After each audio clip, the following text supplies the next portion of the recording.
Hello and welcome back to the studio. Today I'm going to be showing you how I made an 1812 boater. Now the client came to me and he is part of a crew of a Great Lakes ship. I don't remember the name of, I'm terribly sorry, where he reenacts what it was like to live on those ships during festivals and events for his spare time. It's a wonderful client, wonderful guy, his name's Bill. So he sent me a couple of photographs and we had a lot of discussions about how he wanted to create this and what he wanted to create it out of. And we came up with the sizing in terms of the height and the shape of the brim. And as well as I did some extra research. And what he told me is that, so I'm in Ontario and this would have been an enlisted man, but also a little bit of someone who wasn't necessarily on the ship 24/7, 365. He might have also had a small farm. He might have worked for someone else. So it's a little bit like a militia and a little bit like an enlisted man. If I have any of this information wrong, I'm really sorry. I'll do my best. But what was really interesting about it is that he told me that at the time in this space of Ontario in 1812 and a little bit before and a little bit after, that there wasn't a uniform that was what you were supposed to wear in this space at the time. The uniforms did exist for the British Navy, but they weren't as necessary, as common as used here. So you were in charge of your own uniform. You were in charge of wearing your own clothes and having them made. So there was a common hat that people wore, and so he would have had the hat made for him in that shape, which is what I did. So I'm going to show you really fast. It's all very sped up so you get the idea of how it was put together. And normally the name of the ship is embroidered on the ribbon, but he was still investigating it at the time. Now I made it in my old studio, which I moved from a few months ago. And it was about 6 months ago that I made it. And of course the pandemic and everybody's in lockdown. I haven't had a chance to see him, but I'm really hoping for some pictures that I'll be able to post whenever I get them. He only does it in the summertime, so if there are events this summer with his crew and the ship, I will absolutely post them. So let's check it out. So this is one of the pictures that Bill sent me.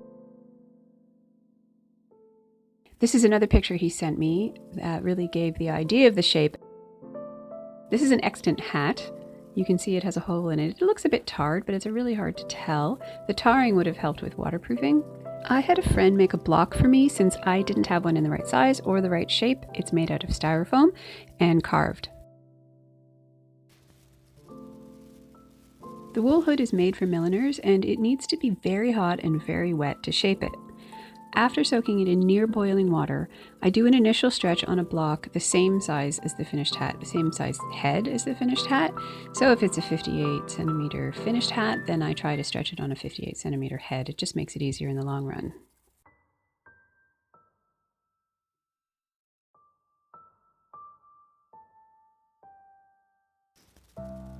Repeated dipping in the water is sometimes necessary to keep it hot and wet in order to stretch it as much as you need to, especially in the brim area.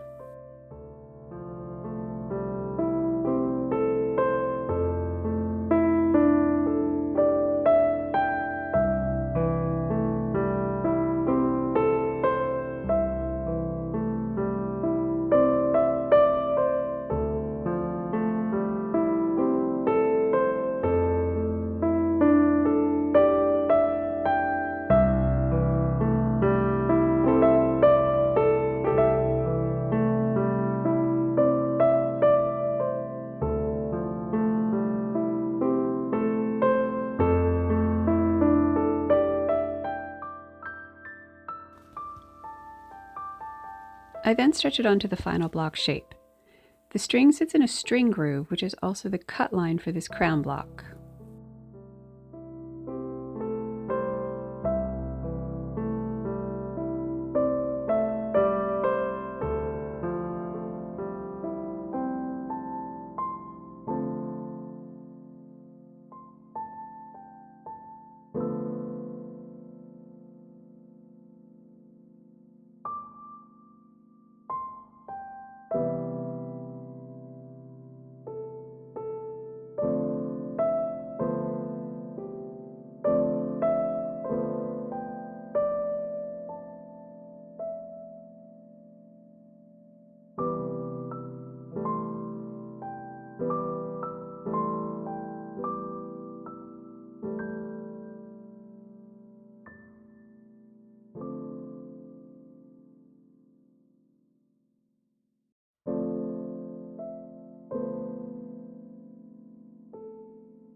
I use steam and a plastic tool I have to smooth out the block so it fits around it perfectly.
I let the block dry for a day or so, and while it's still very damp, I paint on a gelatin sizing. You can see the groove made by the string, and that's where I'll cut the crown off of the remainder to make the brim.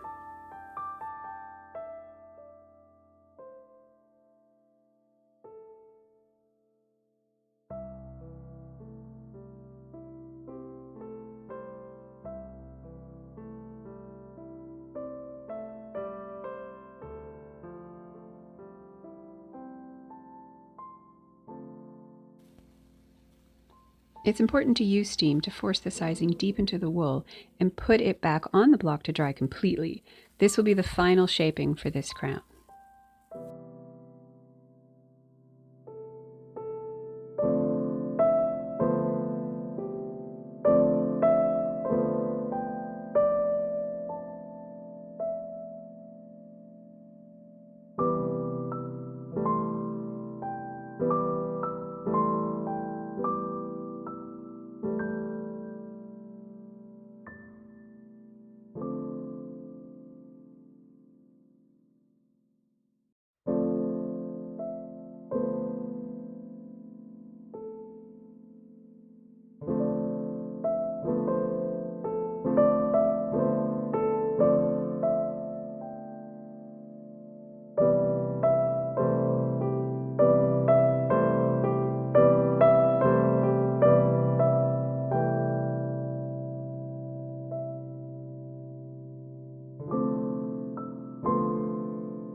I'm using the crown block to make the brim on this large cardboard so it's nice and flat.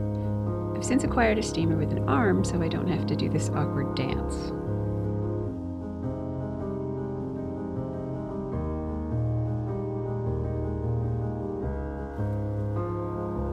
After adding sizing to the brim, I work on the head size stand, which is about 2.5 centimeters high. This goes under the crown and is where the crown and the brim are attached.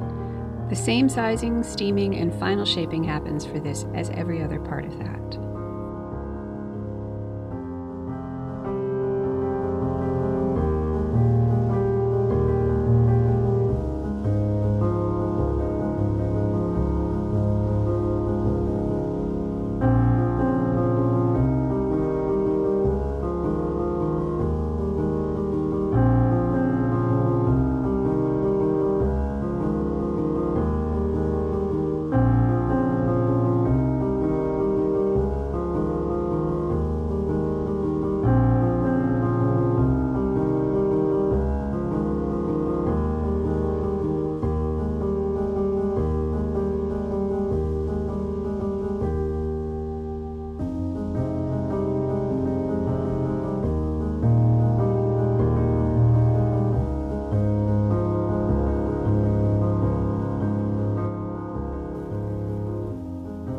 brim and crown are hand sewn together, and I'm using these swift tacks to act as a third hand while I'm stitching.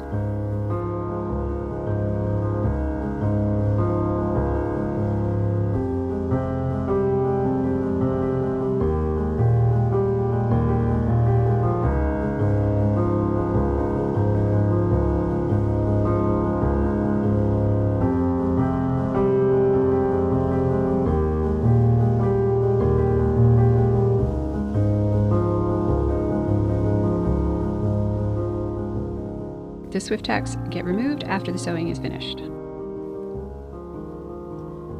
Here I'm covering a plastic reed with a poly cotton strip. This is part of the leather sweatband and prevents the leather from changing in size or shape. I then sew the reed assembly to the leather sweatband.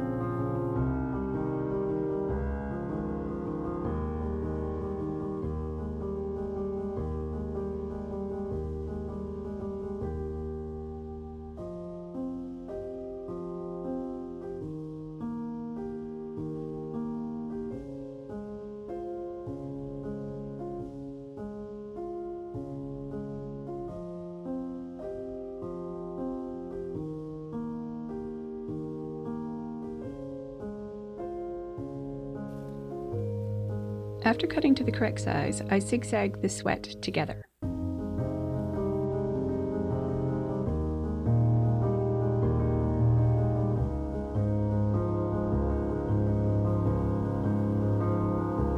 I chalk center front and center back and insert the sweat. I then sew it in place on my sewing machine.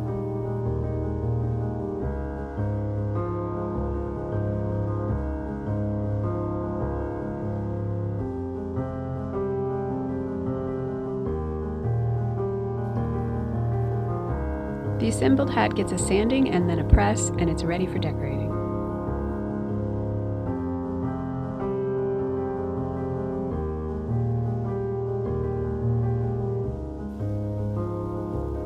Here I'm hand stitching on the black ribbon, which may or may not be the final ribbon, depending on what the client decides to do with the embroidery, and I also stitch the knot into place to keep it secure.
And it's finished. I'm really proud of this one. I worked really hard on it, and I really hope that it serves the purpose that he's looking for.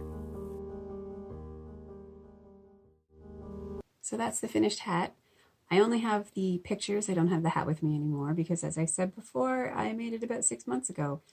I'm very happy with the way it turned out. I'm very happy that he's happy with it, and I can't wait to go to an event and see him all up in his, dressed up in his kit and up in the rigging and firing guns. It's going to be pretty great as soon as the pandemic is over and we get to go outside again. Thank you for joining me here. I hope you learned a little something and got a sense of the process and how things are made and the complexity of how things are made too.